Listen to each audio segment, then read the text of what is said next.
আওয়ামী লীগের রাজনীতিতে ফিরে আসার পরামর্শ দিয়ে প্রবল রোষানলে পড়েছেন অন্তর্বর্তীকালীন সরকারের স্বরাষ্ট্র উপদেষ্টা ব্রিগেডিয়ার এম সাখাওয়াত হোসেন। আপত্তিকর এমন মন্তব্যে ফুঁসছেন সাধারণ শিক্ষার্থী থেকে রাজনৈতিক দলগুলো। প্রতিবাদ ও পদত্যাগ চেয়ে বিক্ষোভ মিছিল করছে ছাত্রদল ও যুবদল। সোমবার সচিবালয়ে সাংবাদিকদের সঙ্গে আলাপকালে কথা বলতে গিয়ে মন্তব্যটি করেছিলেন স্বরাষ্ট্র উপদেষ্টা।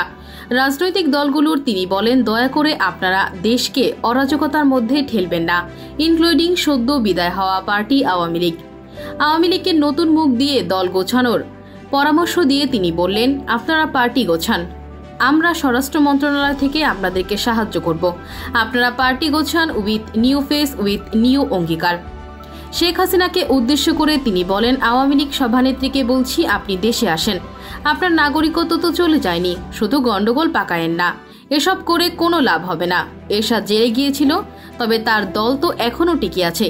দেশকে অরাজকতার দিকে ঠেলে না দিতে সকল রাজনৈতিক দলের প্রতি আহ্বানও জানান তিনি। এদিকে স্বরাষ্ট্র উপদেষ্টার এমন বক্তব্যের পর তার পদত্যাগের দাবিতে তাৎক্ষণিক বিক্ষোভ মিছিল ও প্রতিবাদ সমাবেশ করছে বাংলাদেশ জাতীয়তাবাদী ছাত্রদল। সাখাওয়াত হোসেনের বক্তব্য দেওয়ার পরেই তাৎক্ষণিক বিএনপির কেন্দ্রীয় কার্যালয় নয়াপল্টন এলাকায় বাংলাদেশ জাতীয়তাবাদী ছাত্রদলের বিপুল সংখ্যক নেতাকর্মীর স্লোগানে উত্তাল হয়ে ওঠে। নয়াপল্টন কেন্দ্রীয় কার্যালয়ের সামনে থেকে প্রায় হাজারখানেক নেতাকর্মী নিয়ে বিক্ষোভ মিছিলটি কাকরাইল মোড় হয়ে পলোয়েল মার্কেট ঘুরে আবারও নয়াপল্টন পার্টি অফিসের সামনে গিয়ে শেষ হয়। এ সময় বাংলাদেশ জাতীয়তাবাদী ছাত্রদল কেন্দ্রীয় সংসদের নেতাকর্মী ছাড়াও বিভিন্ন বিশ্ববিদ্যালয় ও ইউনিটের বিপুল সংখ্যক নেতারা উপস্থিত ছিলেন। এছাড়া স্বরাষ্ট্র উপদেষ্টা ক্ষমতাচ্যুত প্রধানমন্ত্রী শেখ হাসিনাকে দেশে ফেরার আহ্বান জানানোর পর বৈষম্য বিরোধী ছাত্র আন্দোলন অভিযোগ করেছে, আওয়ামী লীগ সভাপতিকে সরকারের কেউ কেউ পুনর্বাসন করতে চাইছে।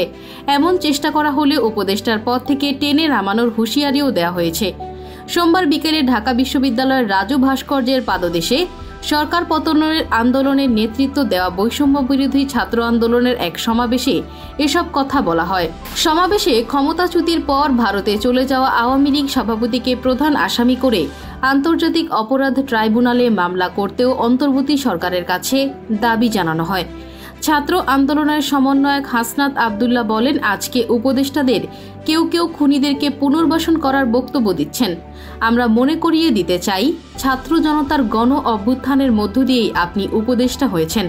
সুতরাং যখন কোনো বক্তব্য দেবেন, আপনার সামনে যেন 5 অগস্টের গণভবনের চিত্রটা মাথায় থাকে। যারা স্বৈরাচারকে পুনর্বাসন করতে চায়, খুনি হাসিনাকে পুনর্বাসনের মতো বক্তব্য দিতে চায়, আমরা ছাত্র জনতা যেভাবে তাদেরকে উপদেষ্টা বানিয়েছি, ঠিক একইভাবে গদি থেকে ছুঁড়ে নামাতে দ্বিধাবোধ করব না।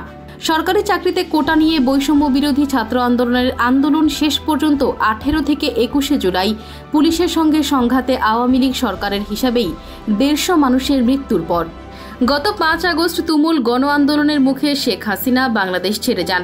সেদিন সেনাপ্রধান জেনারেল ওয়াকারুজ্জামান জানিয়েছেন, দেশ ছাড়ার আগে প্রধানমন্ত্রী পদ ছেড়েছেন তিনি।